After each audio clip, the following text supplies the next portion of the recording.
பாருங்க, இது கடையில வாங்கின மாதிரி இல்ல, வீட்டிலேயே 5 நிமிஷத்துல ரெடியான கஸ்டர்ட் புட்டிங். ஐஸ்கிரீம் மாதிரி ஸ்மூத்தா கிரீமியா இருக்கும். எப்படி செய்யறதுன்னு பாருங்க. முதல்ல ஒரு பவுல்ல 2 டேபிள் ஸ்பூன் அளவுக்கு கஸ்டர்ட் பவுடர் எடுத்துக்கோங்க. அதுல 4 டேபிள் ஸ்பூன் அளவுக்கு பால் ஆட் பண்ணி நல்லா மிக்ஸ் பண்ணுங்க. இப்போ ஒரு பாத்திரத்துல 500 ml அளவுக்கு பால் எடுத்துக்கோங்க. பால் பாத்தீங்கன்னா திக்கான பாலா எடுத்துக்கோங்க, அப்போதான் கிரீமியா வரும். இதுதான் கடையில கிடைக்கிறதுக்கான சீக்ரெட். அதுக்கப்புறமா இதுல ஒரு 4 டேபிள் ஸ்பூன் அளவுக்கு சர்க்கரை ஆட் பண்ணிக்கோங்க. சர்க்கரை நல்லா கரையிற வரைக்கும் ஸ்டர் பண்ணுங்க. கஸ்டர்ட் மிக்ஸை கொஞ்சம் கொஞ்சமா பால்ல ஆட் பண்ணுங்க. பால்ல ஆட் பண்ணும் போது கைவிடாம நல்லா ஸ்டர் பண்ணுங்க, நிறுத்திடாதீங்க, இல்லைன்னா பாத்தீங்கன்னா லம்ஸ் வர ஆரம்பிச்சிடும். இப்ப பாத்தீங்கன்னா கலர் மாறுது, கன்சிஸ்டன்சியும் மாறுது. இந்த மாதிரி மாற ஆரம்பிக்கும் போது அடுப்போட ஃப்ளேமை ரொம்ப குறைச்சிருங்க. இந்த ஸ்டேஜில் விட்டுட்டு போயிடாதீங்க.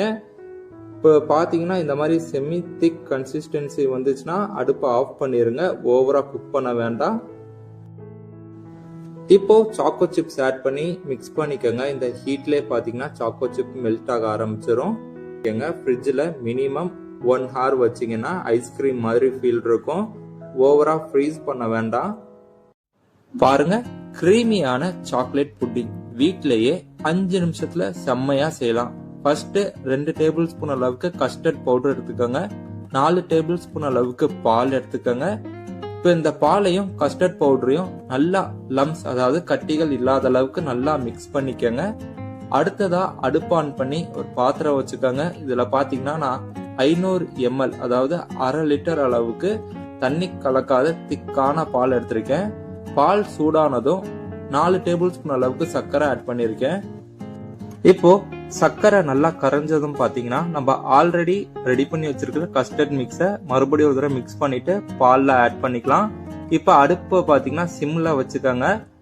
இப்போ கைவிடாம 1 நிமிஷம் கட்டி வராத அளவுக்கு நல்லா மிக்ஸ் பண்ணிக்கோங்க.